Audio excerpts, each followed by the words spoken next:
어떻게 보면 이제 자산을 관리하는 입장에서는 자산을 조금은 유형을 이렇게 분산을 해놔야 되는데, 왜냐하면 이제 부동산도 경기가 분명히 있거든요. 부동산도 결국은 그 수요와 공급 법칙이 작용하는 거기 때문에 가장 크게 영향을 미치는 것 중에 하나가 이제 가구죠. 가구 수가 가장 이제 결정적인 영향을 미치는 거고, 인구 수도 영향이 있을 거고, 결국은 이제 가구 수가 줄기 시작하면은 자연 수요는 줄 수밖에 없는 거잖아요. 그럼 뭐 앞으로는 이제 투자 측면보다는 좀 실거주 측면에 중점을 두고 주택을 구입하고 선택하시는 게 좀 더 바람직하지 않을까. 그리고 이제 우리나라가 이제 어쨌든 고령화 이 추세를 사실은 되돌리기가 쉽지 않기 때문에 결국은 고령화가 지속되면은 이제 어쨌든 나라 차원에서는 저성장 기조로 갈 수밖에 없는 거거든요. 그래서 과거 같은 어떤 그 절대적인 부동산 경기 상승 확률은 좀 낮아 보이기도 합니다. 안녕하십니까. 금주머니TV 경제적 자유로 가는 추월 차선입니다. 지난 영상에서 자산을 불리려는 2030 세대들이 알아야 할 543 법칙에 대해서 소개해 드렸는데요. 혹시 아직 못 보셨다면 관련 영상 참고 부탁드립니다. 이번 영상에서는요, 좀 논쟁적인 얘기입니다만 부동산 올인 투자 맞는 거냐, 영끌 해야 되는 거냐 얘기를 해봅니다. 본격적으로 내용 시작하기 전에 금주머니TV 구독과 좋아요, 알림 설정까지 부탁드립니다. 오늘 김진웅 NH투자증권 100세 시대 연구소장님 모시고 과연 부동산 불패가 맞느냐 얘기 들어봅니다. 소장님 안녕하세요. 네, 안녕하십니까. 요즘 부동산 시장이 조정기를 겪고 있는 상황인데요. 네. 그래도 여전히 이제 부동산에 대한 믿음은 사람들한테 많이 확고한 것 같습니다. 혹시 소장님 어떻게 생각하시나요? 네. 일단은 이제 우리나라의 부동산 가격이 높다는 거는 아마 대부분 이제 인정을 하실 것 같고, 네. 보통 이제 주택 가격이 높냐 낮냐 상대적인 비교를 할 때 이제 PIR, 그래서 PIR. 가구 소득 대비 주택 가격 비율이라는 이제 지표를 사용을 하는데요. 네. 예를 들면 PIR이 10이라고 했을 때 네. 가구 소득을 10년간 한 푼도 안 써야, 다 모아야, 안 쓰고 모아야 집이 구매가 가능하다. 네. 이런 내용으로 해석을 해볼 수가 있습니다. 현재 우리나라의 수도권 PIR은 2017년 6.7에서 6.7년에서 2022년 9.6년으로 2.6년이나 급등을 했는데, 네. 사실 이거는 수도권의 이제 집값의 평균값을 가지고 한 거기 때문에 네. 사실 뭐 서울 수도권 아파트 이제 최근에 제가 기억하기로는 평균 가격이 한 10여 원 가까이 됐었거든요. 네. 그러면 뭐 6천만 원의 가구 소득이 있다고 한다면 무려 20년을 모아야 아파트를 살 수 있다는 계산이 나온 거기 때문에 네. 상당히 이제 우리나라의 어떤 아파트 중심의 어떤 집값들은 굉장히 높게 형성이 돼 있는 거죠. 네. 그래서 이제 아무래도 많은 분들이 이제 너무 집값이 빠르게 올라가다 보니까 맞아요. 지금 사지 않으면 왠지 영영 못 살 것 같은 네. 이런 압박감들을 이제 많이 받게 되시는 거죠. 이렇게 빠르게 오르니까 지금 사면 영영 못 산다. 네. 영혼까지 끌어모아서라도 지금 사지 않으면 평생 거지꼴을 못 면한다. 아파트는 오늘이 제일 싸다. 서울 아파트는 오늘이 제일 싸다. 네. 뭐 이런 얘기 몇 년 동안 들었는데, 네. 하지만 이제 이렇게 힘들게 연끌까지 해서 사서 나중에 오르면 어쨌거나 그거 내 거 되는 거 아니냐. 그 집을 팔면 되는 거 아니냐. 이런 이제 생각으로 사는데 어떻게 보시나요? 뭐 사실은 근데 지위라는 것 자체가 이제 워낙 많은 자산이 들어가야 되는 부분들이 있기 때문에 이제 어떻게 보면 이제 자산을 관리하는 입장에서는 자산을 조금은 유형을 이렇게 분산을 해놔야 되는데, 왜냐하면 이제 부동산도 경기가 분명히 있거든요. 네. 물론 대부분의 많은 분들이 부동산 가격은 계속 올라온 것 같게 느끼시긴 하지만 분명히 부동산도 등락이 있었거든요. 네. 다만 그 주기가 길다 보니까 사람들이 많이 체감을 잘 못 하시는 것 같고, 작년보다 올해가 이렇게 많이 올랐고, 그래서 그냥 짧게 지나갔다고 오히려 과거 시간이다 보니까 오히려 짧게 지나간 것처럼 느끼시는데, 제가 볼 때는 분명히 부동산도 저평가 또는 가격이 낮을 때가 분명히 있었습니다. 네. 근데 그런 것들은 이제 다 이제 잊어버리시고 현재 비싼 집값만 보시다 보니까 이제 그런 조금 착시 현상이 있는 거 아닐까. 근데 사실은 부동산도 결국은 그 수요와 공급 법칙이 작용하는 거기 때문에 가장 크게 영향을 미치는 것 중에 하나가 이제 가구죠. 가구 수가 가장 이제 결정적인 영향을 미치는 거고, 인구 수도 영향이 있을 거고, 근데 그동안은 수요. 이제 인구가 계속 늘어왔기 때문에 부동산 가격이 올라가는 경향이 있고, 특히 수도권. 예, 수도권에 이제 또 사람들이 수도권에 또 집중을 하다 보니까 아무래도 이제 수요가 많이 몰리는 거잖아요. 그렇기 때문에 집값이 올라가는 경향들이 있었는데, 결국은 이제 가구 수가 줄기 시작하면은 자연 수요는 줄 수밖에 없는 거잖아요. 그럼 뭐 특정 지역 같은 경우에는 선호도가 높은 지역 같은 경우에는 조금은 그 하방 경직성이 있어서 가격이 잘 유지될지는 모르겠지만, 네, 잘 안 떨어질 전반적인 수 있지만. 집값은 얼마든지 떨어질 수도 있다. 그런 가능성을 염두에 두고, 또 이제 집이라는 게 본인이 원할 때 들어갔다가 나오기 이게 쉬운 게 아니라, 네. 또 이게 또 매도가 잘 맞아 떨어져야 네. 이게 들어나가는 게 장이 가능하잖아요. 안 좋으면, 시장이 이제 예, 안 그리고 오히려 좋으면 나오기가 부동산 좀 경기가 안 어려울 좋으면 수 집도 있으니까. 원하는 가격에 팔 수도 없고, 네. 그러니까 별로 사실은 주식도 비슷하지만 평가액 아무리 높아봐야 본인이 이익을 실현했느냐 안 했느냐 따지는 것처럼 부동산도 결국은 본인이 높은 가격에 팔 수 있어야 되는데 네. 그렇지 않으면 상관이 없는 거죠 사실은. 집값은 아무리 높아봐야. 그렇기 때문에 이제 이런 것들을 감안했을 때는 우리나라도 얼마든지 이제 인구구조 변화 때문에 부동산이 하락기나 조정기를 겪을 수 있다는 것을 염두에 두고 너무 많은 본인의 자산을 다 부동산으로 비중을 높여놓는 거는 제가 볼 땐 장기적으로는 그렇게 썩 바람직해 보이진 않다 이렇게 말씀드리고 싶습니다. 아니 집이 비싸고 집에 올인하기는 좀 그렇게 하는 게 바람직하지 않다라고 말씀하셨는데, 그렇다고 집을 안 사라는 말씀, 사면 안 된다 이런 말씀은 아니시죠? 아, 그렇죠. 네, 집은 이제 기본적으로 본인이 살아야 되기 때문에 이제 실거주 관점에서는 집은 그래도 아무래도 내 집이 있는 게 마음이 훨씬 편하겠죠.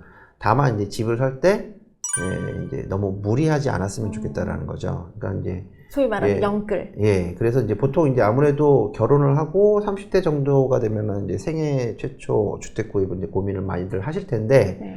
대략 우리나라에서 평균 그 첫 주택 소유 연수는 한 7.4년 정도가 나옵니다. 근데 분명히 이제 경제 생활을 오래 한 게 아니고 아직 나이가 젊기 때문에 자산을 아예 다 만들어서 주택을 구입하기는 어려우실 거예요, 분명히. 그렇죠. 그러면 이제 아무래도 대출을 상당 부분 이용을 하셔야 되는데, 결국 근데 그때 대출 상환 능력을 고려를 해가지고 본인의 어떠한 적정한 주택을 이제 가격을 산정하신다. 거기에 맞는 걸로 주택을 들어가셔야지, 그냥 내가 당장에 이 비용을 쉽게 거의 소위 말해 영끌을 해서 네. 감당할 수 있으면 무조건 최대한 좋은 집으로 가겠다. 네, 이런 방식은 그렇게 썩 바람직한 선택은 아닌 것 같아요. 시세 차익을 바라고 그렇게. 그렇죠. 이제 아무래도 이제 좋은 집이 이제 그런 가격이 오를 가능성이 높다라는 생각에 이제 그런 선택을 하시기도 하는데, 제가 볼 때는 어차피 이게 대출을 갚아나가면서 장기간 어차피 가져가셔야 되는 거잖아요. 그렇기 때문에 그런 본인의 어떤 소득에 대비했을 때 부채 상환 능력을 감안해서 보통 이제 부채 상환 능력을 보통 DTI라고 해서 총 부채 상환 비율을 기준으로 샀는데, 예를 들어서 이제 가구 연간 소득이 5천만 원인 경우에 DTI를 40%를 적용하면은 이제 원금과 이자 상환의 총액이 연 2천만 원을 넘지 않게 상환선을 두는 거를 의미를 하는 거거든요. 대략 우리나라에서 그 중산층 기준으로 다른 부채가 없다고 감안했을 때 기본적인 생활비를 제외하고 남는 그 저축률이 한 40% 정도가 되거든요. 네. 그래서 사실은 그러면은 본인이 이 40%를 다 쓰는 것도 미래를 위한 저축에서는 하나도 대비를 할 수가 없는 거기 때문에 적은 비용이 아니거든요. 네. 그래서 대출이 이 40%를 최소한 넘지는 않게 관리하는 게 좋을 것 같고, 감당할 수 있는 만큼을 그다음에 하는데. 이제 대출 기간이 이제 장기간이기 때문에 그동안에 어떤 상황이 어떻게 변할지 모르거든요. 그럼 변동금리를 선택하기보다는 고정금리 기준으로 내가 감당할 수 있는 수준을 책정을 해서 선택하는 게 조금 더 바람직한 방법이 되겠습니다. 네, 최근에 금리가 엄청 오르면서 네. 그 영끌족들이 집을 내던지고 있는 상황이 네. 곳곳에서 발생하고 있긴 합니다. 네. 그런 상황이 발생하지 않으려면 이제 어느 정도 예측을 하고 금리를 이제 생각해 가면서 감당할 수 있느냐, 그런 집을 구매하라는 말씀이시군요. 예, 그렇죠. 이제 집을 구입할 때 너무 서두르지 말고 좀 더 장기적인 마인드로 접근을 했으면 좋겠고, 혹시 또 원하는 대출 금액이 나오지 않는다면 이제 대출 기간을 늘려서 DTI를 조금 맞추는 방법도 있으니까 그런 것들 종합적으로 고려해서 선택하시면 좋을 것 같습니다. 그렇게 생애 첫 이제 주택을 마련하고 네. 이제 하다 보면 이제 그 다음 이로 생각하시는 분들이 생길 것 같아요. 이제 네. 다음 주택을 구매하고 싶다. 네네. 그 이후에는 좀 어떻게 하는 게 좋을까요? 일단 이제 아무래도 나이가 들면 이제 자산이 늘어나게 될 거고, 그다음에 또 자녀가 있는 분들은 자녀들이 성장하면은 집이 좀 좋게 느껴질 수도 있잖아요. 그러면은 조금 더 큰 집, 또는 뭐 혹은 학군 뭐 이사를 문제로 가고 좀 싶다. 좋은 지역으로 네. 이사 가고 싶은 욕심이 드실 수가 있을 텐데, 그런데 보통 이제 그럴 때 하시는 방법이 사실은 또 다시 대출을 받아가지고 집을 이제 아무래도 비싼 지역으로 키우면은 돈이 더 들어가게 되잖아요. 무조건 더 좋은 데가 계속 그러니까 예를 들어서 최초 주택 구입을 했을 때는 이제 자산이 부족하기 때문에 부동산 비율이 높은 건 진짜 그건 어쩔 수가 없는데, 그 다음에 이제 한 40대 이후에 가서도 계속 그 부동산의 높은 비율을 가져가는 건 저는 별로 추천드리고 싶지가 최대한 않습니다. 대출을 끌어당긴다 이거는 추천하고 싶지 않다는 그래서 말씀이신 왜냐면은 거죠? 우리나라의 어떤 가계자산 구조를 보면은 부동산 비중이 너무 높거든요. 다른 이제 선진국과 비교했을 때 우리나라의 부동산 비중은 70%가 넘는 수준이기 때문에 사실은 이제 금융자산 같은 유동성이 부족하기 때문에 사실은 이 상태로 계속 가면 결국은 나중에 그 금융자산이 부족하면서 여러 가지 어려운 문제들이 생길 수가 있거든요. 그래서 될 수 있으면은 부동산은 아무래도 이제 환급성이 떨어지니까 일단은 금융자산은 어느 정도 확보된 다음에 일정 비율을 확보된 다음에 그 다음에 부동산을 키우는 전략.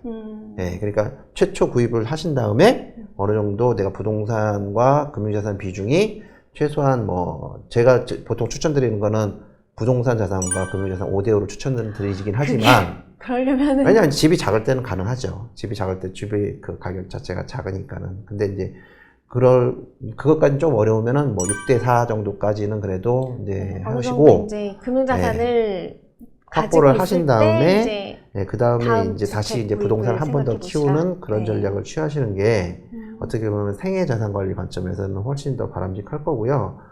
그 다음에 이제 과거 성장기 같은 어떤 부동산의 지속적인 가격 상승을 장담하기가 어렵기 때문에 아까 앞서서 말씀드린 것처럼 부동산의 어떤 자산 비중을 너무 높게 가져가면 본인의 자산의 변동성이 더 커지는 그 결과로 이어질 수도 있으니까 적정 주택 규모를 먼저 정하시고 그 다음에 금융자산 확보한 다음에 금융자산 또 충분히 확보되면 그때 이사를 고민하셔도 절대 늦지가 않습니다.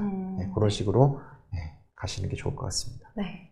그 최근 몇 년 동안 어디에 무엇을 이 부동산에서 뭘 샀느냐 아니냐 이걸 가지고서 사람들의 자산 규모의 이동이 상당히 컸습니다, 사실.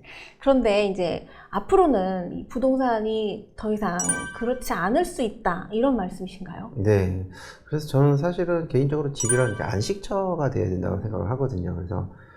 그리고 사실은 실제 많은 분들이 실거주 측면에서 활용하고 계신 거지 투자 대상으로 활용하고 계신 게 아니기 때문에 물론 이제 투자의 어떤 결과도 조금은 없지는 않습니다만 사실은 경제 성장기를 거치면서 분명히 우리나라 가계자산 증대에 부동산이 많은 기여를 해준 거는 그렇죠. 부인할 수 없는 사실입니다. 근데 앞으로는 이제 투자 측면보다는 좀 실거주 측면에 중점을 두고 주택을 구입하고 선택하시는 게 좀 더 바람직하지 않을까.